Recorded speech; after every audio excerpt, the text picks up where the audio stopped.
Yes, hello everyone. So let us start the quick revision of the chapter light as well as human eye, है ना? तो without wasting any time, let us start the things. तो दो chapter जो आपके interconnected हैं, interrelated है, that is light and human eye. The second one is human eye. चार फिनोमिनन जो आपको डिस्कस करने हैं यहाँ पर. We have four phenomenons. The first one is reflection, the second one is refraction, the third one is scattering जो theoretical part है basically, and the fourth one is dispersion, है ना. सो चार phenomenon light as well as human eye जो आपको discuss करने हैं. तो let us start one by one.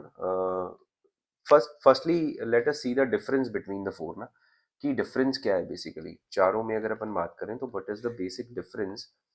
तो light is a electromagnetic wave, as we all know. इतना डिटेल में हम लोग नहीं जा रहे हैं क्योंकि टेंथ में इतना डिटेल में अभी नहीं है ना. तो फिनोमिनन की बात करें तो सबसे पहला फिनोमिनन हमारा है रिफ्लेक्शन फिनोमिनन. तो थोड़ा सा कंपैरिजन करते हैं. रिफ्लेक्शन फिनोमिनन, दूसरा फिनोमिनन हमारा है refraction phenomenon, and the third phenomenon is scattering. Okay, and the third phenomenon is what it is scattering, and the fourth one is, चौथा फिनोमिनन हमारा डिस्पर्जन, है ना. तो चार फिनोमिनन लाइट के जो हम लोगों को डिस्कस करने हैं. तो बेसिकली सबसे पहले अगर अपन बात करें रिफ्लेक्शन की, तो रिफ्लेक्शन जो है वो मिरर से होता है, जैसे सिंपली हम लोग जानते हैं. तो डिफरेंस क्या आपके दिमाग में सेट होना चाहिए कि अगर कोई भी लाइट रे इंसिडेंट हुई किसी पर्टिकुलर मीडियम पे, मिरर पे, और यहाँ पर let us suppose this is a normal, है ना. तो अगर लाइट रे इंसिडेंट हुई किसी भी पर्टिकुलर नॉर्मल पे, और रिफ्रैक्शन में क्या है, रिफ्रैक्शन में भी सिमिलर. ये हमारा इंटरफेस. इंटरफेस क्या है बेसिकली, कि इस इंटरफेस के ऊपर कुछ और मीडियम है. लेट सपोज इट्स एक्स, और इस मीडियम इंटरफेस के नीचे let suppose Y medium is there, है ना. ओके. तो similarly let us draw normal and we have incidented a light over here like this, है ना. तो सिंपल तरीके से सोचना है. क्या सोचना है कि अगर लाइट इंसिडेंट हुई है यहाँ पर, कहाँ पर, अगर लाइट यहाँ पर इंसिडेंट हुई, कहाँ पर, इस पर्टिकुलर पॉइंट पे अगर लाइट इंसिडेंट हुई, तो अगर लाइट इंसिडेंट हुई इस मीडियम पे यहाँ पर स्ट्राइक कर कर, अगर वो वापस उसी मीडियम में वापस चली गई, मतलब बाउंसिंग बैक ऑफ लाइट, है ना, इस फिनोमिनन को बोला जाता है रिफ्लेक्शन. तो याद रखेंगे, bouncing back. What I am talking about, I am talking about bouncing back of light. This phenomenon is known as what, this phenomenon is known as reflection. अब रिफ्रैक्शन की बात करते हैं तो सिंपल सोचते हैं कि सपोज करो कि आपके पास ये मीडियम, दो सेपरेट सेपरेट मीडियम है, एक एक्स है और दूसरा मीडियम है आपके पास वाई. तो जैसे ही मीडियम चेंज हुआ, लाइट को जाना था यूं, स्ट्रेट अवे इस तरीके से जाना था. तो अगर लाइट अपनी अपना रास्ता बदलती है, या तो वो यूं चली जाए या वो यूं चली जाए, वो डिपेंड करेगा मीडियम कौन सा है. Means change in path of light, that phenomenon is known as refraction. उस फिनोमिनन को क्या बोला जाता है, उस फिनोमिनन को हम लोग बोलते हैं रिफ्रैक्शन. अगर लाइट ने अपना रास्ता चेंज किया तो, है ना. क्यों किया वो अभी डिस्कस करते हैं. तो और करेगी भी कैसे वो भी अभी डिस्कस करते हैं ना. तो स्कैटरिंग तीसरा फिनोमिनन. पहला अगर बाउंसिंग बैक हुई तो रिफ्लेक्शन, अगेन बाउंसिंग बैक तो रिफ्लेक्शन. इंसिडेंट हुई, पाथ चेंज किया तो refraction. Third one is scattering. Light आ रही है, रास्ते में particle, small particle, particle will absorb the light and scatters. What do you mean by scattering, it's mean उसको फैला देना, है ना. तो पार्टिकल ने लाइट को क्या किया, एब्जॉर्ब किया, और उस लाइट को क्या कर दिया, स्कैटर कर दिया, फैला दिया, है ना. तो बेसिकली हम इस तरीके से समझ सकते हैं कि what is scattering. This is scattered, scattering particle, जो पार्टिकल लाइट को स्कैटर कर रहा है. कौन सा कलर ज्यादा स्कैटर होगा, वो कौन सा कम स्कैटर होगा, that we will discuss later on, है ना. अब बात करते हैं डिस्पर्जन की. तो डिस्पर्जन क्या है बेसिकली. डिस्पर्जन फिनोमिनन आपके दिमाग में होना चाहिए. वो क्या है कि अगर कभी भी व्हाइट लाइट इंसिडेंट हुई, white light consist of 7 colours. तो अगर व्हाइट लाइट इंसिडेंट हुई किसी मीडियम पे, ग्लास पे, व्हाटसोएवर एल्स, तो बेसिकली आपको क्या समझना है कि अगर, see as we know that there are 7 wavelengths, 1 2 3 4 5 6 7. Okay. और जितने भी कलर्स हैं VIBGYOR, as we know, everybody know ना, विब ग्योर. सो 7 कलर्स हैं. तो 7 कलर्स जब एक साथ चलते हैं कलेक्टिवली तो हमें क्या नज़र आता है? हमें नज़र आता है वाइट लाइट। कलेक्टिवली अगर वो चल रहे हैं तो वाइट लाइट नज़र आएगी। अब कैसे भी करके आप कुछ ऐसा सेटअप इसके आगे लगा दें जो क्या करे, इन सातों के रास्तों को अलग कर दे, इनके रास्तों को अलग कर दे। यानी कि सपोज एक यहाँ पे जा रहा है, एक यहाँ जा रहा है ना, पहले पैरेलल थे सारे के सारे। अब 7 splitting of white light into 7 colors. What I am talking about, splitting of white light into 7 colors. यानी कि white light आ रही थी 7 colors में, उनको अलग अलग कर देना। That phenomenon is known as dispersion. उस phenomenon को क्या बोला जाता है? उस phenomenon को dispersion बोला जाता है। क्या बोला जाता है? dispersion बोला जाता है। तो बेसिकली अगर हम जनरल बात करें कि डिस्पर्जन में तो सर पाथ भी चेंज हुआ है, हाँ, तो यहाँ रिफ्रैक्शन भी हुआ है। तो बेसिकली रिफ्रैक्शन, डिस्पर्जन एक particular phenomenon that white light consist of 7 constituents, और उन सातों का अगर रास्ता आपने अलग किया है, आपने पाथ सातों का अलग कर दिया है, तो उस फिनोमिनन को हम लोग डिस्पर्जन कहते हैं। तो बेसिकली ये कहानी आपके दिमाग में बैठनी चाहिए कि रिफ्लेक्शन क्या है, रिफ्रैक्शन क्या है, डिस्पर्जन क्या है, स्कैटरिंग क्या है।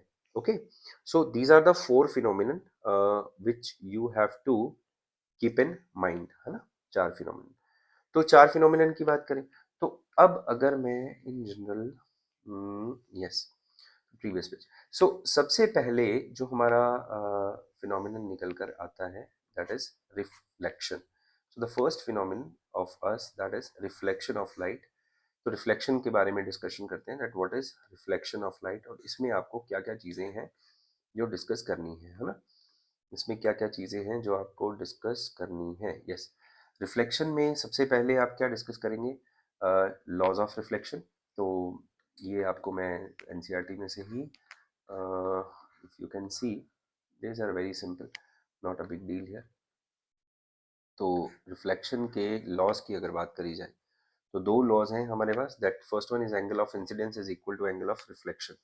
तो रिफ्लेक्शन के 2 लॉज क्या कहते हैं, सिंपल तरीके से समझते हैं that if the light is incidenting, अगर लाइट इंसिडेंट हुई तो ये आपकी कौन सी रे है? ये इंसिडेंट रे है। ओके, ये क्या है? दिस इज नॉर्मल, और सेम इस पे जाएगी, this is reflected ray. Okay, तो हमेशा याद रखिए इंसिडेंट और नॉर्मल के बीच का जो एंगल है that is angle of incidence, और नॉर्मल और रिफ्लेक्टेड के बीच का जो एंगल है that is angle of reflection. अब इमेजिन करके देखो, सोच करके देखो, अगर ये मिरर ना होता, अगर ये मिरर ना होता तो रे कैसे जाती? अगर ये मिरर ना होता तो रे यूं जाती। तो इस मिरर की वजह से जो रे का डिफ्लेक्शन हुआ है, वो डिफ्लेक्शन आप देख सकते हैं, वो बता सकते हैं। तो ये रहा आपका वो एंगल, है ना। तो इसको डेविएशन भी बोल देते हैं, एंगल ऑफ डेविएशन भी बोल देते हैं। तो एंगल ऑफ डेविएशन आगे भी आएगा। तो बेसिकली सिंपल तरीके से आप इसको समझो कि एंगल ऑफ डेविएशन है क्या, कि कोई भी लाइट आ रही थी, अगर वो आ रही थी किसी भी पर्टिकुलर पॉइंट पे इंसिडेंट हुई, तो जैसे ही वो इंसिडेंट हुई उस प्रोसेस, उस फिनोमिनन के बाद वो लाइट कहाँ गई, तो उस एंगल को आप बोल सकते हो एंगल ऑफ डेविएशन, है ना।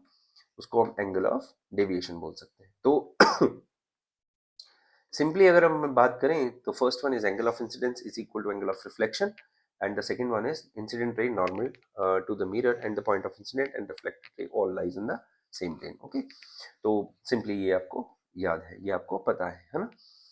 अब आगे की बात करते हैं, अगर नेक्स्ट स्फेरिकल मिरर्स। तो ये इम्पॉर्टेंट पार्ट और इम्पॉर्टेंट कॉन्सेप्ट, लॉज पे सिंपल 1 मार्क या 2 मार्क क्वेश्चन आ सकता है, that write down the laws that you must know angle of incidence is equal to angle of reflection and all that. Okay, so you have to discuss, you must remember that, याद होना चाहिए, है ना। इसी तरीके से simple तरीके से याद होना चाहिए। सिंपल तरीके से क्या याद होना चाहिए? that angle of incidence is equal to angle of reflection and all lies in the same plane, है ना।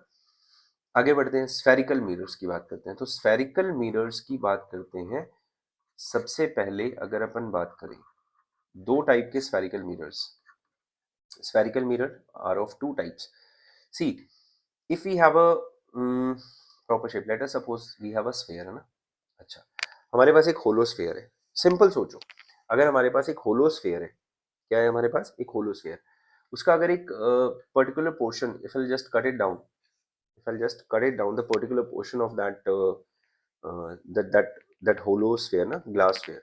Okay, so we have got two surfaces here. This okay, good.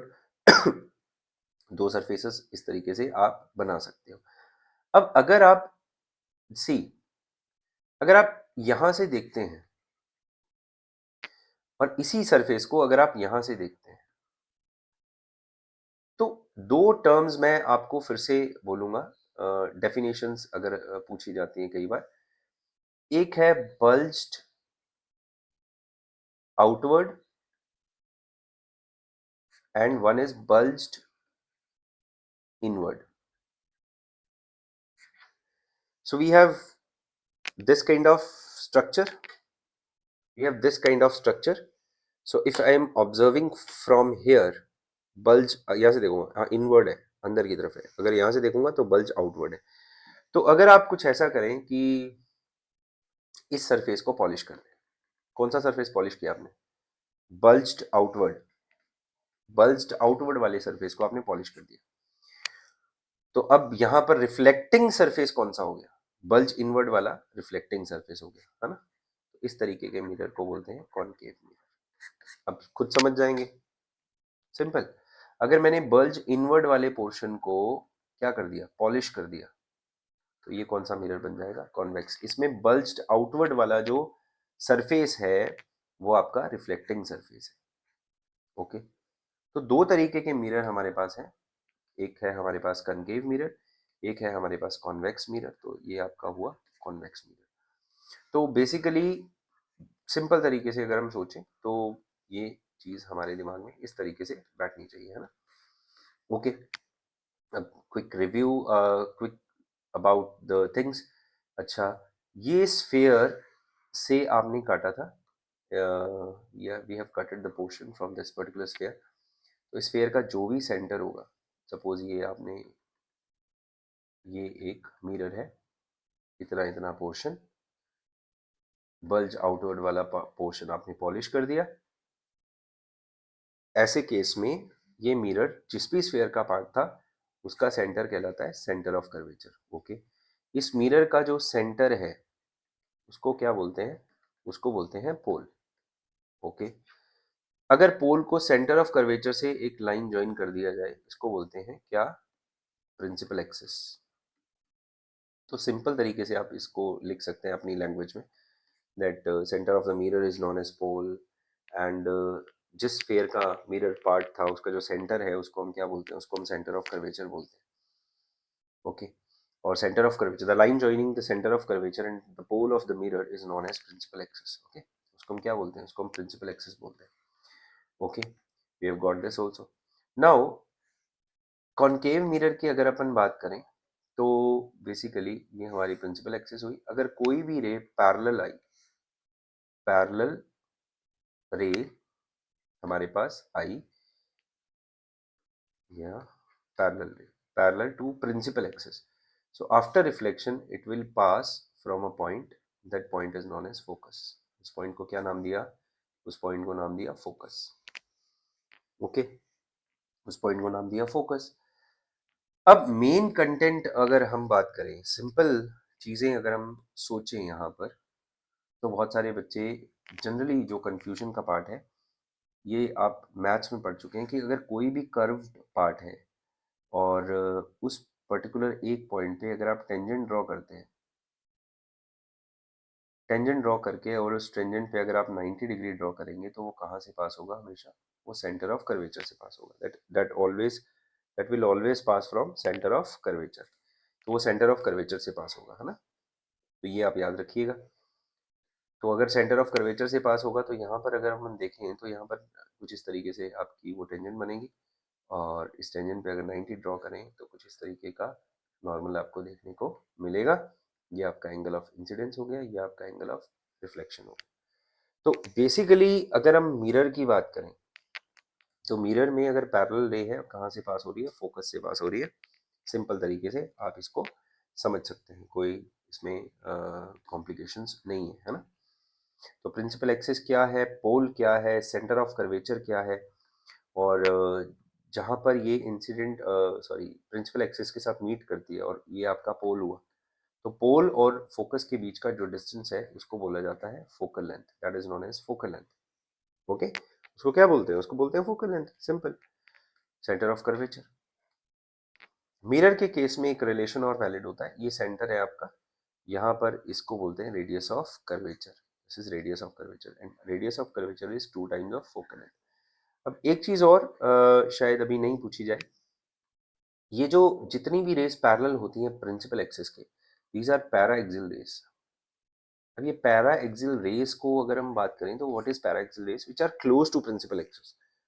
तो जितने भी डिस्कशंस हम लोग इस चैप्टर में करते हैं वो सारे के सारे डिस्कशंस हमारे पैरा एक्सियल रेस के लिए होते हैं। पैरा एक्सियल रेस कौन सी होती हैं, जो प्रिंसिपल एक्सिस के क्लोज होती हैं, जो पास में होती है ना, उनको पैरा एक्सियल रेस बोलते हैं। तो पैरा एक्सियल रेस के लिए ये चीज़ें हमें समझ में आई, सिंपल सिंपल सी चीज़ें जो आपके एनसीईआरटी में भी एज इट इज रिटन है। तो spherical mirrors, we have concave mirror, we have convex mirror. तो you can just see surface of spoon bulged outward can be approximated to a convex mirror. So दो चीज़ें आपके दिमाग में बैठनी चाहिए। मैं मिरर की बात कर रहा हूँ, मैं आगे लेंस की बात करूंगा, उसमें भी मैं सेम बात करूंगा। किसकी बात करूंगा, बल्ज इनवर्ड और बल्ज आउटवर्ड, है ना। तो अगर आपको क्रिस्टल क्लियर है, दो सरफेस है, बल्ज आउटवर्ड बल्ज इनवर्ड, अब सर है तो दोनों, बट पॉलिश्ड कौन सा किया है, ये फैक्टर है, ये हमारे लिए ज़रूरी है ना। और रिफ्लेक्टिंग कौन सा है, उससे हमें आइडिया लगेगा, किस चीज़ का आइडिया लगेगा, उससे उससे हमें ये आइडिया लगेगा कि हमारे पास जो वो मिरर है वो कौन सा मिरर है ना। तो इसमें sphere as a center, this point is called center of curvature of the spherical mirror. It is represented by CF. The definitions you can just read it down. Not a big deal. It's very simple, है ना। Definitions आ सकती हैं, simple तरीके से पूछी जा सकती हैं। अब अगर आप इस डायग्राम को भी देखेंगे तो रटना नहीं पड़ेगा चीज़ों को, सिंपली आप इसको समझ सकते हैं, किस तरीके से समझ सकते हैं। सी, if you have a concave mirror, let me just take a shape from here. Yeah, it's like, just wait. Okay, let's make it with the pen only. If we have a concave mirror like this, है ना, if you have a concave mirror like this and we have a principal axis, ये हमारे पास principal axis आ गई, ठीक है। अब इसमें अगर आपको टेंजेंट बनानी है तो किसी भी पर्टिकुलर पॉइंट पे तो इस तरीके से टेंजेंट बन जाएगी, हमें इस तरीके से टेंजेंट बनेगी।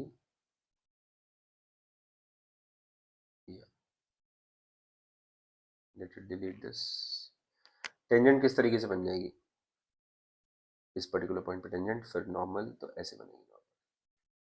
तो इसका सेंटर ऑफ कर्वेचर कहाँ लाई करेगा, यहाँ पे समवेयर एयर। तो अगर कोई रे यूं आ रही है तो बेटा रिफ्लेक्शन में हम चीज़ें समझते हैं कि एक रे नॉर्मल के इस तरफ और एक रे नॉर्मल के इस तरफ, तो रिफ्लेक्टेड रे कैसी बनेगी, यूं बनेगी।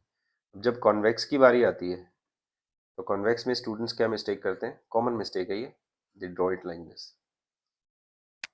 तो ये कॉमन मिस्टेक है। तो यहाँ पर टेंजेंट किस तरीके से बनेगी, इस तरीके से, और ये आपका क्या बना, नॉर्मल। तो बेटा आपने तो इंसिडेंट और reflected same side of the normal बना दी, तो इट्स नॉट पॉसिबल ना। तो similarly this is a common mistake which generally students do. तो ध्यान रखना है कि इस तरीके की मिस्टेक नहीं करनी है। कॉन्वेक्स मिरर की जनरल बात करूं तो ये कॉन्वेक्स मिरर है, इसमें जो नॉर्मल आप टेंजेंट बनाते हैं यहाँ पर इस तरीके से बनेगी, और उस टेंजेंट पे अगर मैं एक नॉर्मल बनाऊं कुछ इस तरीके से, तो नॉर्मल कुछ इस तरीके से बनेगी, और ये आपका सेंटर ऑफ कर्वेचर होगा। तो अगर रे इस तरीके से आ रही है parallel to principal axis like this, just wait, या parallel to principal axis like this, तो ये आपका एंगल ऑफ इंसिडेंस हुआ और ये आपका एंगल ऑफ रिफ्लेक्शन हो गया, ये आपका एंगल ऑफ रिफ्लेक्शन हो गया। तो ये कॉमन मिस्टेक्स जो हैं ये आपको जनरली नहीं करनी है, you have to keep in mind, है ना। आगे अगर अपन बात करें image formation by spherical mirrors, तो image formation by spherical mirror this is the most important topic of this particular section. Reflection की अगर मैं बात करूं तो इसका सबसे इम्पॉर्टेंट सेक्शन है हमारे पास image formation by spherical mirrors. तो image formation by spherical mirrors की अगर अपन बात करें तो किस तरीके से आप इसको डिस्कस कर सकते हो, क्या इम्पोर्टेंट लाइंस हैं, क्या इम्पोर्टेंट चीज़ें हैं, वो आप देखिए। इमेज फॉर्मेशन में सबसे पहले हैं रूल्स। तो रूल्स आपके सामने है कॉनकेव के लिए एज वेल एज कॉन्वेक्स के लिए। तो रूल्स की अगर मैं बात करूं तो सबसे पहले हम क्या डिस्कस करेंगे, सबसे पहले इमेज फॉर्मेशन डिस्कस करेंगे। इमेज फॉर्मेशन,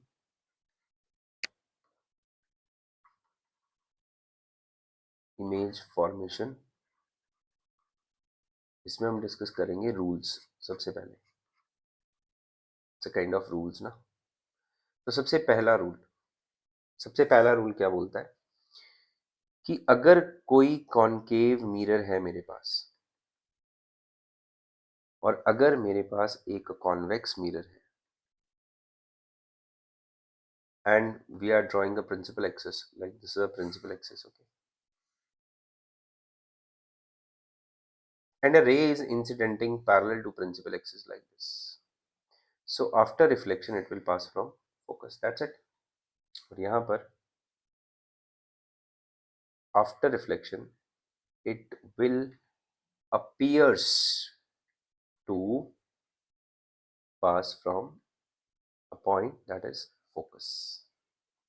अब यहाँ पर एरो नहीं बनाया है मैंने because let us just draw this is a first क्या है आपके पास, ये आपके पास है पहला रूल। तो अगर इस पहले रूल की बात करें, या let's make it copy, just wait for a while, yeah, yeah. तो अगर मैं इन जनरल पहले रूल की बात करूं, सिंपल सिंपल अगर अपन इसी के जस्ट नीचे रख लेते हैं, so as we can just see the things appropriately, है ना। इसी से मैं दूसरा रूल बना लूंगा। तो आपको चीज़ों को रटना नहीं है, फिर से द मेन पॉइंट। ध्यान से देखो, इसमें एरो यू है, इसमें इसका रिवर्स एरो है, इसमें एरो यू है, इसमें इसका रिवर्स एरो है। Similarly I will do here also.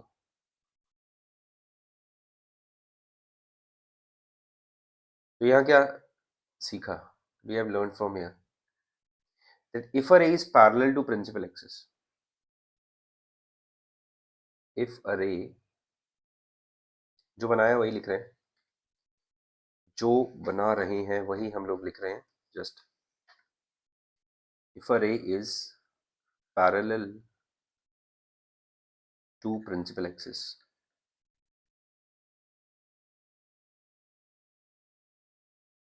then after reflection it will pass from focus। Simple that अगर मेरे पास रे जो है वो पैरेलल है प्रिंसिपल एक्सिस से, तो रिफ्लेक्शन के बाद फोकस से पास होगी। That is the point, that is the only point. Focus से इन जनरल पास होगी अगर कोई भी रे पैरेलल है प्रिंसिपल एक्सिस के। दूसरा एरोज बोल्ट, इसको रिवर्सिबिलिटी भी बोलते हैं बेसिकली, ओके। तो अगर कोई रे फोकस से पास हो रही है तो after reflection it will becomes parallel to principal axis. If a ray is passing from focus then after reflection it will becomes parallel to principal axis। तो सिंपली जो आपने ड्रॉ किया है, जो आपने बनाया है, वही आपका रूल है। you can see here also, you can see the next also, you can see this one, sorry, yeah, see this one similar rule। बेटा इसमें क्या मुश्किल है, कुछ मुश्किल नहीं है। Very easy. Third one, third rule क्या बोलता है? थर्ड रूल बोलता है कि अगर हमारे पास कोई ऐसी रे है जो सेंटर ऑफ कर्वेचर से पास होगी, तो it will retrace its path, you और यू। अब अगर आपसे कोई ये पूछ ले कि ऐसा क्यों, why so that if a ray is passing from center of curvature it is retracing its path, if a ray is passing from center of curvature after reflection it will retrace its path। तो बेटा अभी अभी हम लोगों ने चीजें discuss करी हैं क्या, कि अगर हमारे पास किसी भी पर्टिकुलर पॉइंट पे मैं एक टेंजेंट बनाऊं, टेंजेंट क्यों बनानी पड़ती है? ताकि नॉर्मल बनाना पड़े उस पर्टिकुलर पॉइंट। तो ये कहाँ से पास होगा? सेंटर ऑफ कर्वेचर से। और अगर मैंने इंसिडेंट रे को नॉर्मल पे ही इंसिडेंट करा दिया तो एंगल ऑफ इंसिडेंस कितना हो गया? जीरो। तो एंगल ऑफ रिफ्लेक्शन भी कितना हो जाएगा? जीरो।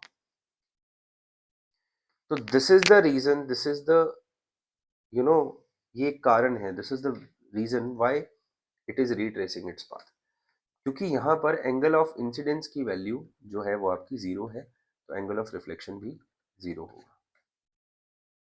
तो रीट्रेस क्यों होती है? इसलिए होती है। चौथा रूल बेसिकली हम बना देते हैं, वो भी क्या है कि अगर पोल पे रे इंसिडेंट हुई है at a particular angle I, तो it will reflect with the same angle, the angle of incidence will be equal to angle of reflection here. तो अगर कोई भी रे क्या हो, पोल पे इंसिडेंट हो, कहाँ पर इंसिडेंट हो रही है? पोल पे इंसिडेंट हो रही है, तो after reflection it will retrace its path, not know sorry retrace नहीं करेगी, सेम एंगल पे रिफ्लेक्ट हो जाएगी। तो अगर कॉन्वेक्स की बात करें तो कॉन्वेक्स में भी सेम चीज़ें हैं। क्या सेम चीज़ें हैं? कि अगर कोई भी रे इंसिडेंट हो रही है तो आफ्टर रिफ्लेक्शन वो सेम वहीं से पास हो जाएगी। तो this is the fourth rule, you can see from here the next page, like yeah, see this one, these are the rules। तो रूल्स अगर आपको याद हैं तो इमेज फॉर्मेशन में कोई मिस्टेक नहीं होगी, और बड़ी सिंपल तरीके से इमेज फॉर्मेशन भी हम लोग डिस्कस करेंगे अभी। सॉरी। तो अगर मैं बात करूं सबसे पहले किसकी? कॉनकेव मिरर की। अगर मैं सबसे पहले बात करूं कॉनकेव मिरर की, तो सिंपल तरीके से समझते हैं कि सर कॉनकेव मिरर और कॉन्वेक्स मिरर। तो कॉनकेव मिरर हमारा जो मिरर है वो कुछ इस तरीके का मिरर है, ये हमारी साइड पॉलिश्ड है। कॉन्वेक्स मिरर हमारा कुछ इस तरीके का मिरर है, बल्ज इनवर्ड वाली साइड पॉलिश्ड है, इसमें बल्ज्ड आउटवर्ड वाली साइड पॉलिश्ड है। ओके। तो अगर इन जनरल हम लोग इन चीज़ों को डिस्कस करें तो हम क्या बोल सकते हैं? Concave as well as convex. तो कॉनकेव और कॉन्वेक्स की अगर अपन इन जनरल बात करें तो कॉनकेव में जो आपका सेंटर ऑफ कर्वेचर है और जो आपका फोकस है वो कहाँ है? वो लेफ्ट साइड, वो रिफ्लेक्टिंग सरफेस वाली साइड। ये रहा आपका सेंटर ऑफ कर्वेचर, ये रहा आपका फोकस, ये रहा आपका पोल मिरर का। ये आपका पोल है, sorry mirror pole. Here is a focus and here is a centre of curvature. अब ऑब्जेक्ट को कहाँ रख सकते हो तुम? लेफ्ट साइड ही रखोगे, रिफ्लेक्टिंग सरफेस वाली साइड ही रखोगे ना, तभी तो उसकी इमेज फॉर्मेशन होनी है। तो अगर ऑब्जेक्ट को हम लेफ्ट साइड ही रख सकते हैं तो ये हमारा इन्फिनिटी। तो सबसे पहले just draw a table that object and we are discussing about image formation and we'll discuss about nature also। तो सबसे पहले ऑब्जेक्ट को कहाँ रख सकते हैं? अब सबसे इंपॉर्टेंट पार्ट जो आपको समझ में आनी चाहिए कि ऑब्जेक्ट को अगर मैं इनफाइनाइट पे रख दूं, अगर ऑब्जेक्ट को मैं यहाँ रख दूं, अगर मैं ऑब्जेक्ट को यहाँ रख दूं, यहाँ रख दूं, यहाँ रख दूं, यहाँ रख दूं, यहाँ रख दूं, यहाँ रख दूं, है ना? सिमिलरली अगर मैं इसमें भी इनफाइनाइट पे रखूं, ऑब्जेक्ट को यहाँ रखूं, यहाँ रखूं, यहाँ रखूं, यहाँ रखूं, यहाँ रखूं, तो आपके दिमाग में एक चीज़ बैठनी चाहिए, क्या बैठनी चाहिए कि अगर मैंने ऑब्जेक्ट को इन्फिनिटी पे रखा है तो पहले मैंने ऑब्जेक्ट को इन्फिनिटी पे रखा है सपोज, अगर मैंने फर्स्ट लोकेशन पे रखा है तो वो कहलाएगा बिटवीन इन्फिनिटी एंड सी, तो इन्फिनिटी और सी कह दो या बियॉन्ड सी कह दो। और अगर सेकंड लोकेशन पे मैंने रखा है तो वो कहलाएगा एट सी। ये भी बात समझ में आ रही है, वो एट सी कहलाएगा। अब अगर मैंने थर्ड पोजीशन पे रखा है या मैंने फोर्थ पोजीशन पे रखा है, this is the third position, this is the fourth position, तो दोनों केस में जो ऑब्जेक्ट कहलाएगा वो कहाँ पड़ा हुआ है, वो सेंटर ऑफ कर्वेचर और फोकस के बीच में है। So we can say that object is placed between centre of curvature and focus. Fourth position में भी सेम है, between centre of curvature and focus. तो फोर्थ पोजीशन जो हमारी बनेगी वो सी और एफ के बीच में बनेगी। सिमिलरली जो फिफ्थ पोजीशन है हमारी वो कहाँ बनेगी, वो हमारी एट फोकस बनेगी, एट एफ बनेगी, है ना। तो ये कॉनकेव मिरर के केस में आपके पास चीजें हैं, समझ में आ रही है चीजें ना। अब अगर मैं बात करूं नेक्स्ट पोजीशन, तो नेक्स्ट पोजीशन क्या होगी, that is focus and pole, this is the next position. Okay sir, अब आपको क्या करना है समझते हैं। अब इसको लिख दीजिए यहाँ पर, यानी कि जब ऑब्जेक्ट इन्फिनिटी पे होता है तो इमेज बनती है फोकस पे, और यहाँ लिखेंगे सी एंड एफ, यहाँ लिखेंगे एट सी, यहाँ लिखेंगे इन्फिनिटी एंड सी, यहाँ लिखेंगे एट इन्फिनिटी। तो बेसिकली सिंपल तरीके से अगर हम बात करें, सिंपल तरीके से अगर हम सोचें, तो क्या समझ में आ रहा है, ये समझ में आ रहा है कि अगर मेरा ऑब्जेक्ट इन्फिनिटी पे है तो इमेज कहाँ बनेगी, सी पे है तो कहाँ बनेगी, सी और एफ के बीच में है तो कहाँ बनेगी, एफ पे है तो इन्फिनिटी पे बनेगी, और between F and P the last structure, तो इसमें जो इमेज बनती है वो आपकी इमेज बनती है बिहाइंड द मिरर। ये आपको याद करना पड़ेगा, behind the mirror. The table is the most important part ना, this table is most important part, you must remember this. Nature की बात करें तो नेचर की सिंपल डिस्कशन पहले हम सिंपल तरीके से कर लेते हैं कि नेचर सर दो तरीके का हो सकता है। ऑब्जेक्ट अगर यूं है तो इमेज यूं अगर होगा, उल्टी अगर इमेज है तो इसको बोलते हैं इन्वर्टेड। ओके, और इन्वर्टेड इमेज है और रियल इमेज, रियल और वर्चुअल में क्या डिफरेंस है, रियल जिसको स्क्रीन पे लिया जा सकता है उसको कहते हैं रियल इमेज, और जिसको स्क्रीन पे नहीं ले सकते हैं उसको बोलते हैं वर्चुअल इमेज। तो इन्वर्टेड इमेज बेसिकली हमेशा रियल ही होती है वैसे। तो अगर इन जनरल यहाँ पर हम देखें नेचर की बात करें तो नेचर किस तरीके से आप लिखेंगे, पहले पांचों केसेस में इमेज आपकी रियल होगी, रियल रियल रियल रियल। अच्छा, अगर रियल होगी तो इन्वर्टेड भी है तो इन्वर्टेड भी होगी, पहले पांचों केसेस में जो इमेज है आपकी real inverted real inverted real inverted. अब जब ऑब्जेक्ट आपका इन्फिनिटी पे है, जब ऑब्जेक्ट आपका इन्फिनिटी पे है तो इस केस में आप क्या शो कर सकते हैं, सिंपली ऑब्जेक्ट आपका इन्फिनिटी पे है तो इस केस में आप ये शो कर सकते हैं, let me show you the simple. Infinity पे है तो ऑब्जेक्ट कहाँ है, ऑब्जेक्ट है आपका जस्ट वेट, या, तो जब ऑब्जेक्ट आपका कहाँ है इन्फिनिटी पे तो इमेज फोकस पे बनेगी और पॉइंट साइज्ड बनेगी। कैसे बनेगी, पॉइंट साइज्ड। ओके, उसके बाद स्मॉल, उसके बाद same size, it will be a same size image, उसके बाद लार्ज, उसके बाद हाईली एनलार्ज्ड।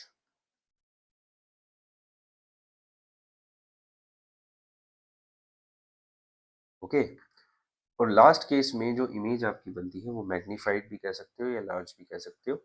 ओके, तो इस तरीके से इमेज फॉर्मेशन जो है, ये टेबल आपको याद होना चाहिए, this is the most important part. Numerical discussion भी बड़े सिंपल होते हैं इससे, अगर ये टेबल आपको याद है तो if you know this table then you know that numerical discussions बहुत इजी हो जाएंगे आपके, अगर टेबल याद है तो न्यूमेरिकल भी गलत नहीं होगा बेसिकली, है ना।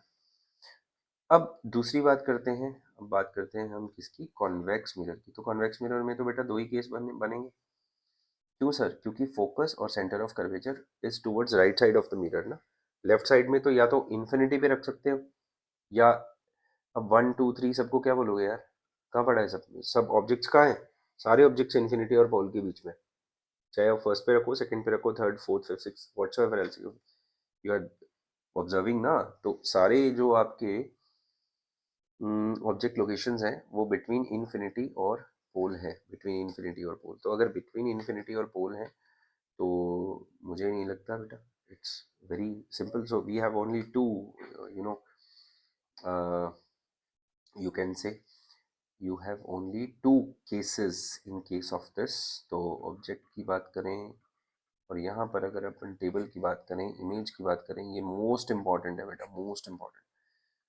तो ऑब्जेक्ट अगर आपका इन्फिनिटी पे है तो इमेज फोकस पे, अगर ऑब्जेक्ट इन्फिनिटी और सी के बीच में है, ना सॉरी पोल के बीच में है, तो behind the behind the mirror, behind the mirror. तो अगर आपके पास सिंपल, इसको आप देख सकते हैं, let just wait, let me show you a simple simulation. If you can get that, you can try this on your own also. तो दो केस बनेंगे इसमें, जो साइज ऑफ इमेज है आपका वो हाईली इनलार्ज, आप कह सकते हैं हाईली इनलार्ज ना, ना sorry small, small in size है ना।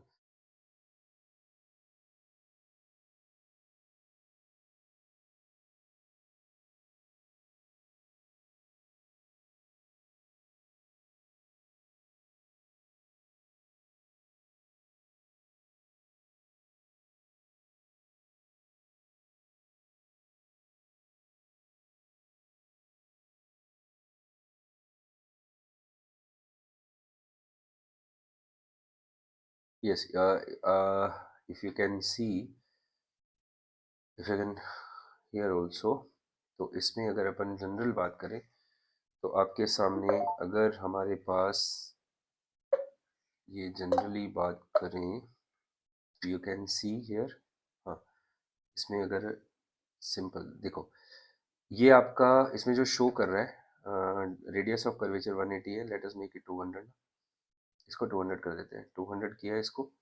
तो फोकल लेंथ आपकी कितनी हो गई, फोकल लेंथ आपकी हो गई 100 पे है ना। तो जो आपका सेंटर ऑफ कर्वेचर है उसको मैं एक पॉइंट मार्क कर देता हूँ, ये आपका सेंटर ऑफ कर्वेचर इधर, ये आपका फोकस आ गया, ये ऑब्जेक्ट पड़ा है ना। स्केल को इधर कर देते हैं वापस से। हम्म और अब आप देख सकते हैं कि जैसे जैसे ऑब्जेक्ट आपका मिरर के पास, अब इसमें एक बहुत इंपॉर्टेंट चीज़ जो है, बहुत सारे बच्चे इसमें कंफ्यूज होते हैं। किस चीज़ में कंफ्यूज होते हैं कि सर जैसे जैसे ऑब्जेक्ट मिरर के पास आएगा उसका साइज छोटा होता जाएगा या बड़ा होता जाएगा, ऐसा नहीं है। जैसे जैसे ऑब्जेक्ट मिरर के पास आएगा तो ऑब्जेक्ट का साइज चेंज नहीं होगा ना। इमेज आप देख सकते हैं बहुत स्मॉल थी, फोकस पे जैसे जैसे पास आ रहा है, आ रहा है, पास आ रहा है, you can C image enlarge होती जा रही है और सेंटर ऑफ कर्वेचर पे आकर के ऑब्जेक्ट और इमेज जो दोनों हैं हमारे, वो दोनों का जो साइज है वो सेम है ना। ऑब्जेक्ट और इमेज का साइज सेम है, कहाँ पर बच्चे, एट सेंटर ऑफ कर्वेचर। तो at centre of curvature object और इमेज का साइज सेम है, और जैसे ही ये क्रॉस करेगा इसको तो you can see that object image का जो साइज है वो इनलार्ज होना शुरू हो गया है, और फोकस पे जाकर के इमेज जो आपकी इंफिनिटी पे चली, जैसे ही फोकस को क्रॉस करती है तो यू कैन सी, तो ये स्ट्रक्चर आपके दिमाग में होना चाहिए कि जैसे जैसे ऑब्जेक्ट मिरर के पास आ रहा है, ऑब्जेक्ट और इमेज हाई हेलो कहाँ करते हैं, सेंटर ऑफ कर्वेचर पे।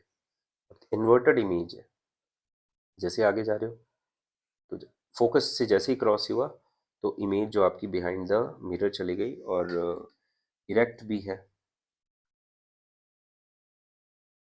तो यहाँ पर आप क्या लिख सकते हैं, रियल नहीं है यहाँ पर, यहाँ पर क्या है, वर्चुअल आ गई, और इन्वर्टेड की जगह इरेक्ट सीधी है, और लार्ज या मैग्नीफाइड कुछ भी आप लिख सकते हैं।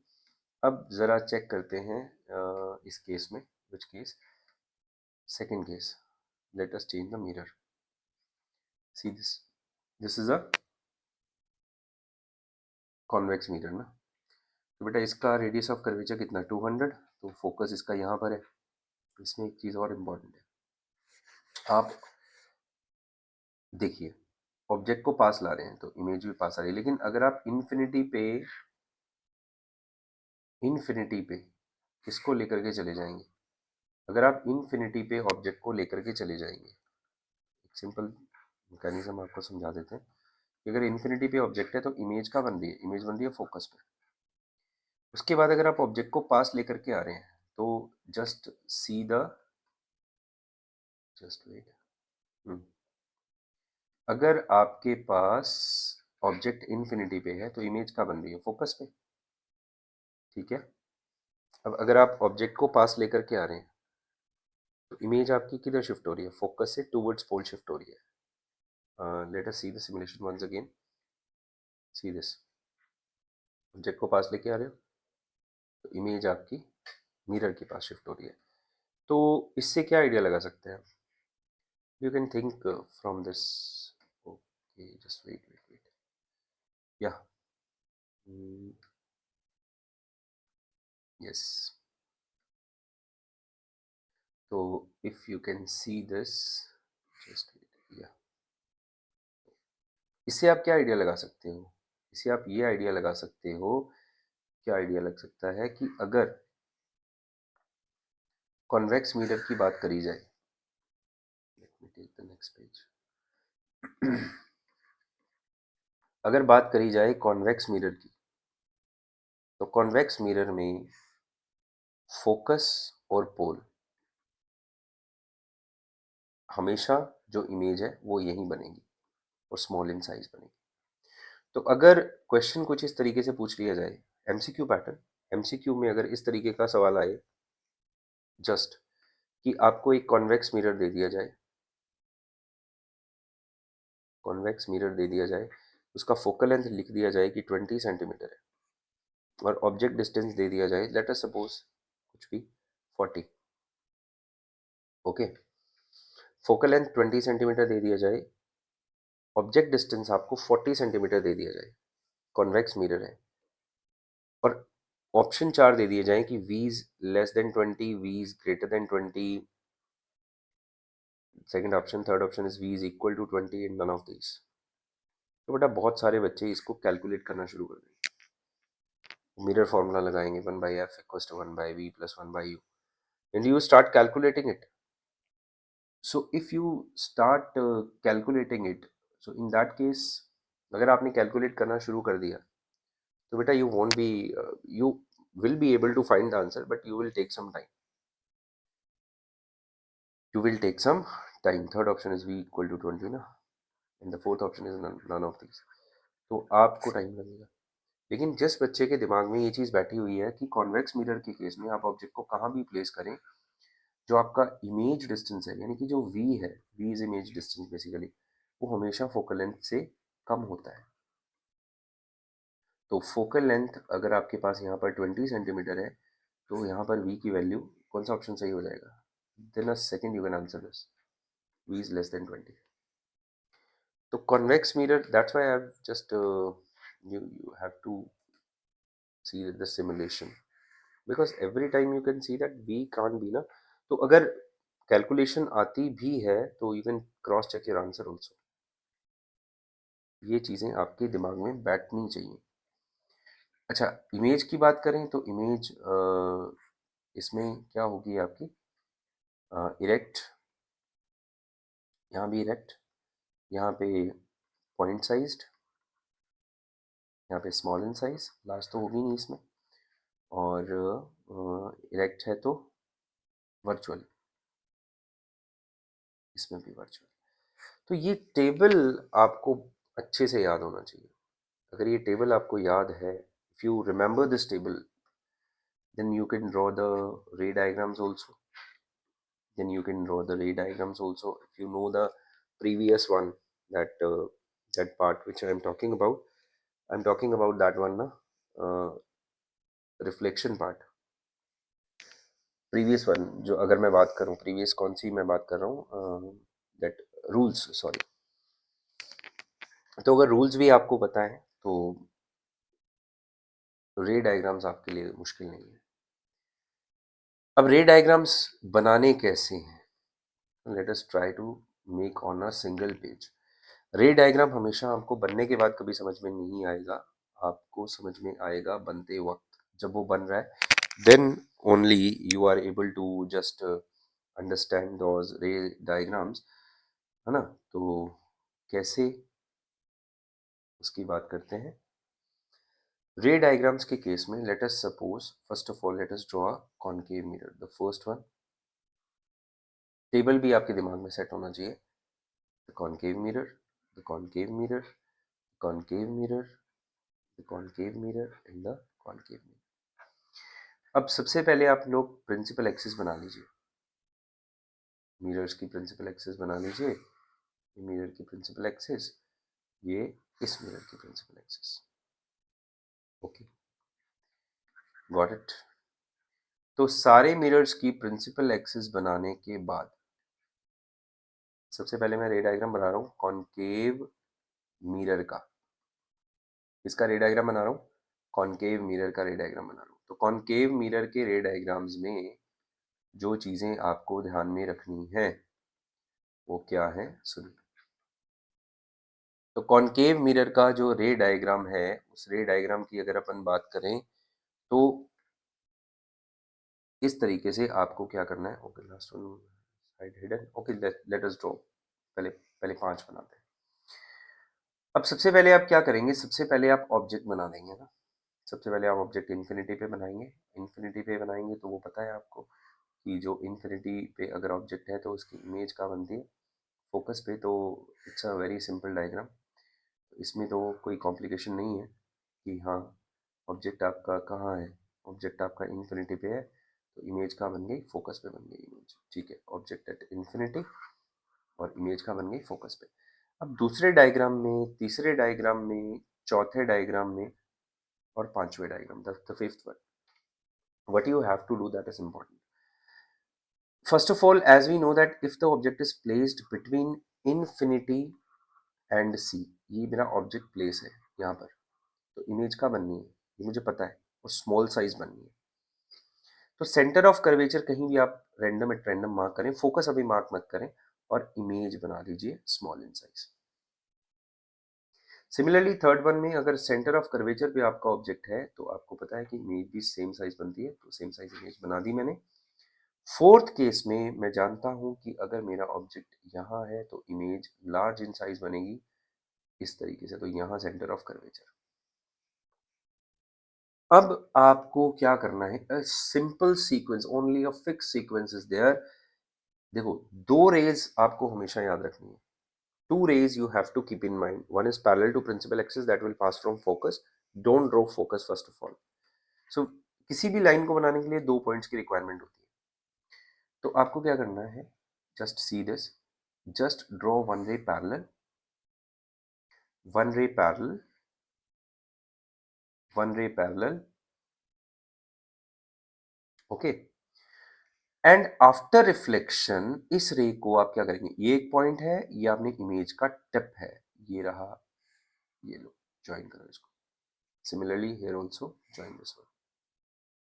स्केल से ज्वाइन करना है, join it with a proper scale ना। So this is the third one. तो जो पहली रे आपने बनाई वो आपने ये बना दी। अब आप फोकस नेम कर सकते हैं, तो अब आप फोकस नेम कर दीजिए। ये रहा आपका फोकस पॉइंट, ये रहा आपका focus point, you got it focus now, ये रहा आपका फोकस पॉइंट।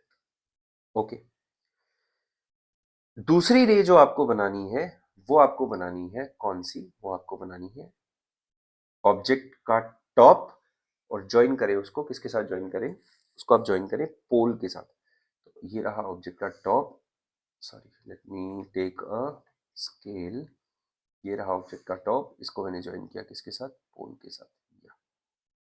और similarly this is the point, which one, ये रहा एक पॉइंट आपके पास, और दूसरा पॉइंट कहाँ है, दूसरा पॉइंट ये रहा, this is the second point. पहला पॉइंट दूसरा point, just join this also. तो फिर क्या करना है, इसको ज्वाइन करें इसके साथ। Similarly to, we have to do here also, we have to do here also. Similarly we have to do, you can see we have 2 points, दो पॉइंट चाहिए किसी भी स्ट्रेट लाइन को ड्रॉ करने के लिए। See this, it's as simple. तो ये रे आपने बनाई, ये रे आपने बनाई, बिल्कुल स्ट्रेट अवे, बिल्कुल प्रॉपर मैचिंग के साथ आपके रे डायग्राम्स क्रिएट हो गए। अब जो नेक्स्ट फिफ्थ एग्जाम्पल है उसमें आप जानते हैं, उसमें आप क्या जानते हैं कि ऑब्जेक्ट आपका फोकस पे होगा। तो इस सिनेरियो में रेज आपको वही दो बनानी है। कौन सी? एक तो parallel, I have drawn the parallel ray, and second one we have to draw the object tip to the pole। ये लो सर, बना दी। ऑब्जेक्ट टिप को पैरेलल ज्वाइन किया किसके साथ? कॉनकेव मिरर के साथ, और ऑब्जेक्ट टिप को ज्वाइन किया पोल के साथ। तो एक पोल के साथ ज्वाइन कर दिया और एक मैंने ज्वाइन कर दिया किसके साथ? पैरेलल रे बना दी। तो ये रहा मेरे पास एक रे, दिस वन, या this one, and the second one is this one. Now what you have to do is just after reflection make these rays parallel to each other। what you have to do, make these rays parallel। तो सबसे पहले ये तो focus ही पास होगी, तो सबसे पहले इसको बनाएं। फिर उसके बाद ग्रीन रे को, इसको इस तरीके से ड्रॉ करें कि ये दोनों आपस में पैरेलल हो जाए। तो ये पैरेलल हो जाए तो ये आपकी रे बन गया, ये आपका फिफ्थ रे डायग्राम बन गया बच्चे। That object is at focus, image is at infinity. तो अगर सिंपली यहाँ पर भी हम इस चीज को देखते हैं, तो कॉनकेव के केस में you can see here if the object is placed. तो कौन सी रे हम लोग जनरली ड्रॉ कर रहे हैं? यू कैन सी दो रेज याद रखिए, एक पैरेलल टू, रेज तो बहुत सारी मीट करती हैं बेसिकली, बट जो रे आपको बनानी है वो रे कौन सी है? वो one is a parallel and another one is meeting on the principal axis. तो ये आप समझ सकते हैं इस तरीके से। तो बहुत सिंपल रे डायग्राम्स बनते हैं इसमें। But the point is that, मैं फिर कह रहा हूँ बच्चे, जो टेबल है, this is the most important topic of this chapter. तो अगर वो जो टेबल आपको दिमाग में है, तो you can draw it very very conveniently, very easily. आप उसको बहुत आसानी से बना सकते हैं, बहुत इजीली बना सकते हैं, है ना, चीज़ों को। तो लास्ट डायग्राम की अगर मैं बात करूं, the last one, that is if object is placed between, ये भी जनरली कॉम्प्लिकेटेड लगता है। तो यहाँ पर मेरा कॉनकेव मिरर है। सिमिलरली अगर आप चाहें सिमिलर मैनर में बनाना इसको भी, तो बना सकते हैं उसी मैनर में। तो यहाँ पर हमारा ऑब्जेक्ट है और यहाँ पर हमारा image, image large in size बनेगा। ओके, तो इमेज ना बना करके इसमें आप एक रे बना सकते हैं जो सेंटर ऑफ कर्वेचर से पास हो रही है, the ray which is passing from centre of curvature, you can draw that also. So और you can draw the focus ray also. Okay, focus ray also. तो सेंटर ऑफ कर्वेचर वाली ray बनाएंगे कुछ इस तरीके से, सेंटर ऑफ कर्वेचर वाली रे बना दी कुछ इस तरीके से, और एक रे आपने बना दी कौन सी? जो पास हो रही है कहाँ से? पोल से, और रिफ्लेक्शन के बाद निकल जाएगी। अब ये दोनों रेज यहाँ पर मीट नहीं करेंगी, तो they are just like this this ray is centre of curvature, the green one is this, ये रे है, ये रे है, और इसको आप एक्सटेंड कर सकते हैं बैक साइड, और यहाँ पर आपकी फाइनल इमेज बन गई। सो this is the another diagram, sorry, yeah, this one is another diagram। let me just draw it again, let me just draw it again। yes, this is a concave mirror, this is the principal axis, and if we have, this is a object, one ray is parallel, oh, sorry, not parallel, make one from center of curvature, so one ray is from center of curvature like this, and one ray from this to this, and like this. After that, just join them with the dotted line like this, and there will be the final image। ये point कौन सा point है आपका? ये point centre of curvature हो गया, और ये आपका फोकस हो गया। ये एरो यूं आ गया, ये रिट्रेस हो गया पाथ। तो इस तरीके से भी आप क्या कर सकते हैं, the second the last diagram, in that case the image is enlarged in size, it's virtual। Image कैसी है आपकी, इमेज वर्चुअल है। अच्छा जी, वर्चुअल इमेज है, और इमेज कैसी है, इरेक्ट है। Image is erect, image is virtual and enlarged। तो इस तरीके से आप ये बना सकते हैं। अब यहाँ पर जो चीज़ यहाँ पर हमने सीखी है, सिमिलरली अगर आप कॉन्वेक्स के डायग्राम्स भी बना रहे हो, इसके कॉन्वेक्स के डायग्राम्स भी बना रहे हो, तो सिमिलर मैनर में वो कॉन्वेक्स के डायग्राम्स भी बन सकते हैं। कैसे बन सकते हैं, तो फर्स्ट दो diagram, two ray diagrams are there, the first one and the second one.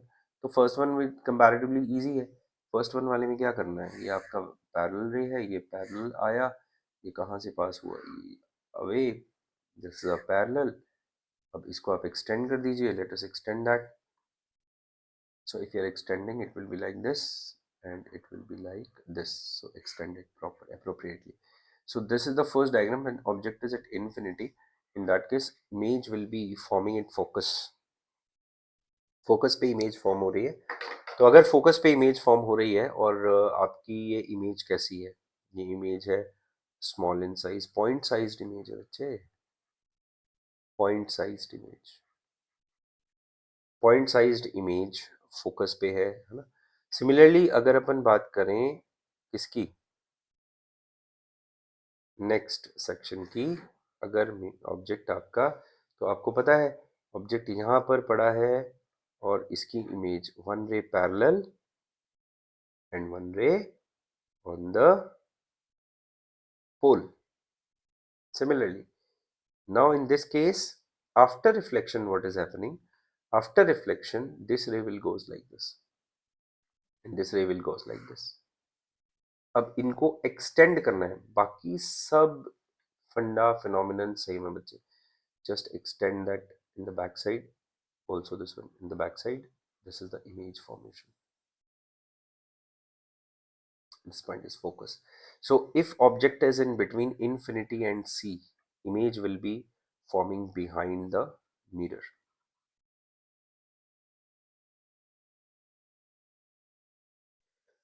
तो अगर मेरा ऑब्जेक्ट इन्फिनिटी और सी के बीच में है, तो इमेज कहाँ बन रही है, इमेज बन रही है बिहाइंड द मिरर। तो सिमिलरली यहाँ पर भी आप देख सकते हैं, अगर मैं कॉन्वेक्स की बात करूँ तो इमेज बिहाइंड द मिरर। दो रेज यूज़ करी है हमने, यहाँ पर भी दो रेज आप देख सकते हो। दो रेज कौन सी, एक पैरेलल टू प्रिंसिपल एक्सिस, एक आप देख सकते हो पोल पे जो इंसिडेंट हुई है और रिफ्लेक्शन के बाद वो इस तरीके से चली गई। तो इस तरीके से बहुत ही सिंपल तरीके से आप चीज़ों को डील कर सकते हैं, आप समझ सकते हैं रे डायग्राम्स को।